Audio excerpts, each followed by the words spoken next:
Hello dear students, कैसे हैं आप सभी। आई होप कि बहुत अच्छे होंगे। तो इस वीडियो में हम प्रश्नावली 12.3 से क्वेश्चन नंबर 12 को सॉल्व करेंगे। तो देखिए क्वेश्चन नंबर 12 में हमसे क्या कहा गया है। आकृति में OACB केंद्र O और त्रिज्या 3.5 सेंटीमीटर वाले एक वृत्त का चतुर्थांश है। यदि OD 2 सेंटीमीटर है तो निम्नलिखित के क्षेत्रफल ज्ञात कीजिए। तो पहले पार्ट में हमें चतुर्थांश OACB का क्षेत्रफल ज्ञात करना है और दूसरे पार्ट में हमें छायांकित भाग का क्षेत्रफल ज्ञात करना है। तो चलिए इसका सॉल्यूशन करते हैं।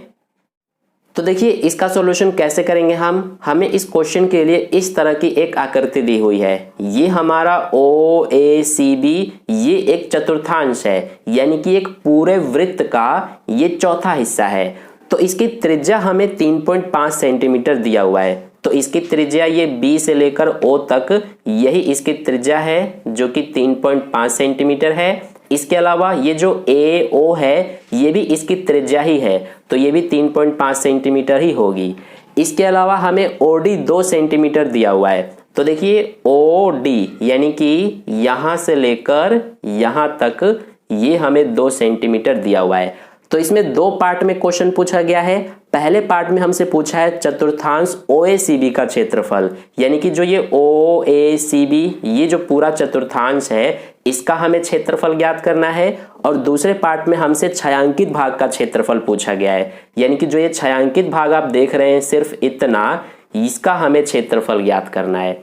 तो देखिए ये हम कैसे कर सकते हैं, बहुत ही इजी है। सबसे पहले यहाँ पर हम लिख लेते हैं जो हमें त्रिज्या दिया गया है यानी कि रेडियस, तो ये हमें दिया हुआ है 3.5 सेंटीमीटर।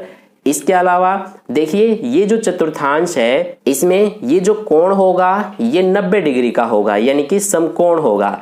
क्यों? क्योंकि ये हमारा एक वृत्त का चतुर्थांश है। तो देखिए जैसे ये एक वृत्त है तो एक वृत्त में कितने चतुर्थांश बनते हैं? 4 बनते हैं। तो ये जो पूरा हमारा होता है ये पूरा कोण ये होता है 360 डिग्री का। तो 360 को 4 हिस्सों में बांटेंगे तो 90-90 आएगा, इसीलिए इसका कोण हो जाएगा 90 डिग्री। तो यहाँ पर हम कोण भी लिख लेते हैं, यानी कि थीटा का मान, तो ये हमारा हो जाएगा 90 डिग्री। अब यहाँ पर हम फर्स्ट पार्ट को सॉल्व करेंगे। तो फर्स्ट पार्ट में हमसे चतुर्थांश OACB का क्षेत्रफल पूछा गया है। तो यहाँ पर लिखेंगे चतुर्थांश का क्षेत्रफल, या फिर आप पूरा भी लिख सकते हैं कि चतुर्थांश OACB का क्षेत्रफल। तो ये हम कैसे ज्ञात करेंगे? ध्यान से देखिए ये जो चतुर्थांश है ये हमारा एक त्रिज्य खंड भी है, क्योंकि ये दो त्रिज्याओं और चाप के बीच बन रहा है, तो ये एक त्रिज्य खंड भी है। तो इसीलिए इस चतुर्थांश का क्षेत्रफल निकालने के लिए हम त्रिज्य खंड के क्षेत्रफल का सूत्र लगा देंगे, जो कि होता है थीटा बटे 360 गुणा में पाई r स्क्वायर। या फिर इसमें हम एक दूसरा सूत्र भी लगा सकते हैं। देखिए ये हमारा एक वृत्त का चौथा हिस्सा है, तो एक वृत्त के क्षेत्रफल का सूत्र होता है पाई r स्क्वायर। तो ये चौथा हिस्सा है, इसीलिए इसमें 1/4 का गुणा कर देंगे।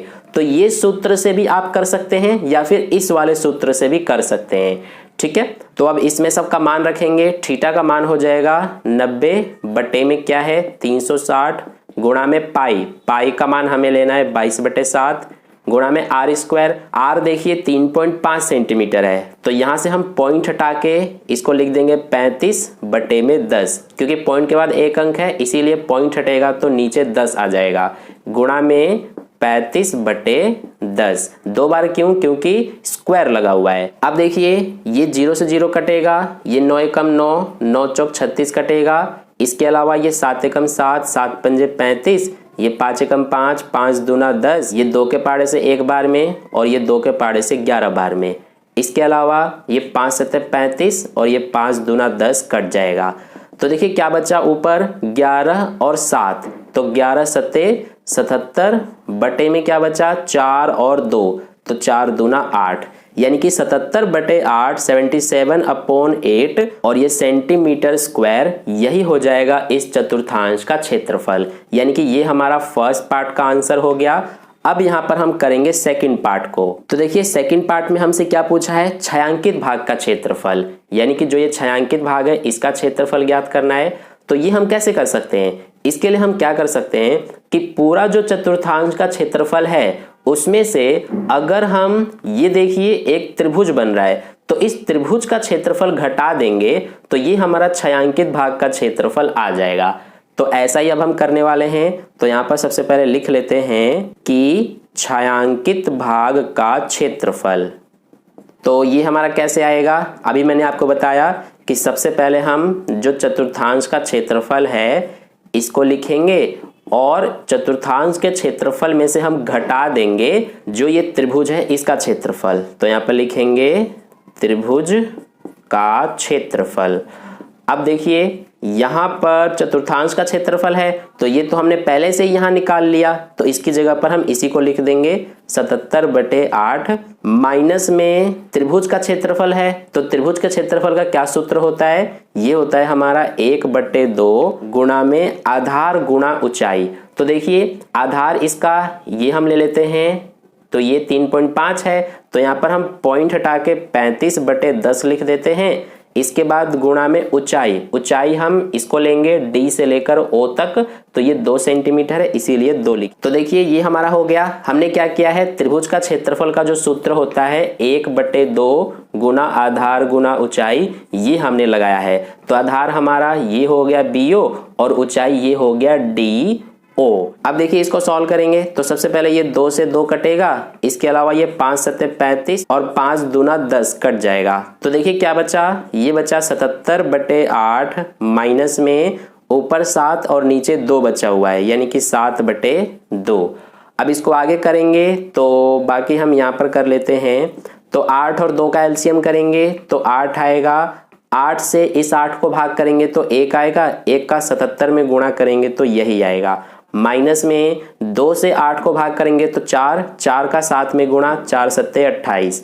अब इसमें से इसको घटा देंगे तो ये बचेगा हमारा 17 में से 8 9, 6 में से 2 4 यानी कि 49/8 और ये सेंटीमीटर स्क्वायर, ये आ गया हमारा आंसर यानी कि जो ये छायांकित भाग है इसका क्षेत्रफल। तो इस तरह से क्वेश्चन नंबर 12 का सॉल्यूशन कंप्लीट हुआ। आई होप आपको अच्छे समझ में आ गया है। तो अगर आपको वीडियो अच्छा लगा है तो वीडियो को लाइक जरूर कर देना और अपने दोस्तों के साथ भी शेयर कर देना। और अगर आपने अभी तक चैनल को सब्सक्राइब नहीं किया है तो चैनल को सब्सक्राइब करके बगल में जो बेल आइकन आता है उस पर ऑल नोटिफिकेशन वाले पे क्लिक कर लेना, ताकि नेक्स्ट वीडियो जैसी अपलोड की जाए उसका नोटिफिकेशन सबसे पहले आपको मिल जाए। मिलते हैं फिर नेक्स्ट वीडियो में। धन्यवाद।